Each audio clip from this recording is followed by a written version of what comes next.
Now I would like to call Muhammad Jan from Islamic Studies to entertain us. Bismillahirrahmanirrahim.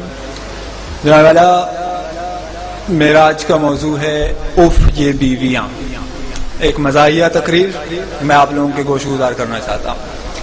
میں مانتا ہوں کہ تیری نظر میں کچھ بھی نہیں ہوں میں مانتا ہوں کہ تیری نظر میں کچھ بھی نہیں ہوں میں، پر میری قدر ان سے پوچھو جن کے میں نے پیسے دینے ہیں. جناب والا میں نے کم عمری میں شادی کی کیونکہ میں اپنے آباء و اجداد کے مشن کو آگے بڑھاتے ہوئے پاکستان کو آبادی کی سب سے بڑی آبادی والا ملک بنانا چاہتا ہوں. جناب والا میری شادی نہیں ہوئی تھی، میں روزانہ 2 رکعت صلاۃ الحاجات پڑھتا تھا. اب میری شادی ہو چکی ہے تو میں روزانہ 4 رکعت صلاۃ التوبہ پڑھتا ہوں. جناب والا شادی کے بعد میری بیوی سے میری لڑائی ہو گئی. میری بیوی نے دعا کی کہ یا اللہ اگر یہ غلط ہے، یا اللہ اگر یہ غلط ہے تو اسے اٹھا لے، اور اگر میں غلط ہوں تو مجھے بیوہ بنا دے. جناب والا ایک مرتبہ میں اپنی پڑوسن زرینہ کے لیے مارکیٹ سے ایک تحفہ خرید کے لایا. میں نے وہ تحفہ ان کے حوالے کر دیا بڑی پیار محبت کے ساتھ. جب بیگم اقدس تک یہ خبر جا پہنچی تو کاشانہ اقدس کا پرزا لرز اٹھا. مجھے بیک وقت بیوی کے روپ میں جلال اکبری، غضب چنگیزی اور سپاکیے ہٹلری نظر آئی تو میں نے فوراً ایک سیاستدان کی طرح پاسا پلٹا اور میں نے کہا کہ بیگم یہ سب افواہیں ہیں. بیگم نے آؤ دیکھا نہ تاؤ اور 8 نمبر کا جوتا اٹھا کر مجھ پر ڈرون حملہ کر دیا. یہ تو میری خوش قسمتی تھی کہ میں بر وقت نیچے جھک گیا اور 8 نمبر کا جوتا میرے دوست کے چہرے منور پر جا لگا اور اپنے ان منٹ نقوش چھوڑ گیا.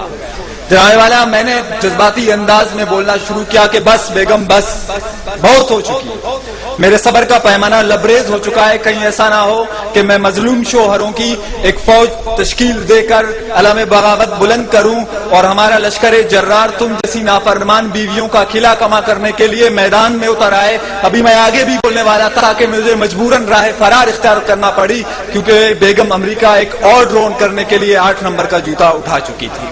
جاوے والا میں نے بھی بھاگتے ہوئے یہ تاریخی جملہ دہرایا کہ تم کتنے شوہر مارو گی، ہر گھر سے شوہر نکلے گا. جناب والا بیویوں کی سوچ نہایت چھوٹی ہوتی ہے. سوچ کیا، ان کا دل بھی بہت چھوٹا ہوتا ہے جبکہ شوہروں کا دل بہت بڑا ہوتا ہے. یہ میں بات ویسے نہیں کر رہا، میں اس کا ثبوت بھی پیش کر سکتا ہوں. جناب والا بیوی کے دل میں صرف اپنے شوہر کے لیے جگہ ہوتی ہے جبکہ شوہر کے دل میں محبوبہ کے لیے، دوست کی محبوبہ کے لیے، بیوی کی دوست کے لیے، سامنے والی کے لیے، ساتھ والی کے لیے، اوپر والی کے لیے، نیچے والے کے لیے، کام والی کے لیے، کپڑے والی کے لیے، دودھ والے کے لیے، آفس والے کے لیے اور تھوڑی بہت بیوی کے لیے جگہ ہوتی ہے. واقعی جناب والا بیوی کا دل بہت چھوٹا ہوتا ہے اور شوہر کا دل بہت بڑا ہوتا ہے. جناب والا وہ پیچھے بیٹھا ہوا میرا دوست مجھے اشارے کر کے کہہ رہا ہے کہ تقریر کرنا چھوڑ دو. جناب والا جب میں چھوٹا تھا تو ماں جی کہتی تھی کہ بیٹا مسجدیں سے چپلیں چرانا چھوڑ دو. بابو جی نے کہا کہ اسکول سے ٹلے مارنا چھوڑ دو. بیوی نے کہا کہ پڑوسنوں کو تاڑنا چھوڑ دو. آج وہ کہہ رہا ہے کہ تقریر کرنا چھوڑ دو. ایک دن آئے گا جب کوئی آ کے کہے گا کہ لمبی لمبی چھوڑنا چھوڑ دو. جناب والا ایک مرتبہ میں اپنی بیوی کو شاپنگ کروانے کے لیے گیا. ایک نہایت خوبصورت دوشیزہ کو دیکھ کے بے اختیار میری نگاہیں اس کی طرف اڑ گئی. میں اسے ایک محبیت کے عالم میں دیکھ رہا تھا کہ اچانک مجھے اپنی پسلی کے اندر تکلیف محسوس ہوئی.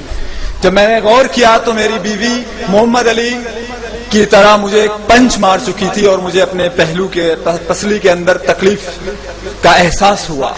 میری بیوی نے کہا کہ تم دوسری کی بیویوں کو کیوں دیکھتے ہو؟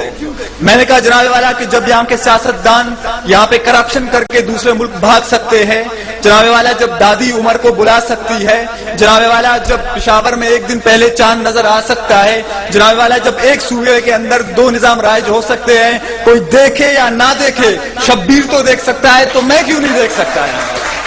جناب والا بیوی تو بیوی ہوتی ہے چاہے اپنی ہو یا دوسرے کی. Thank you.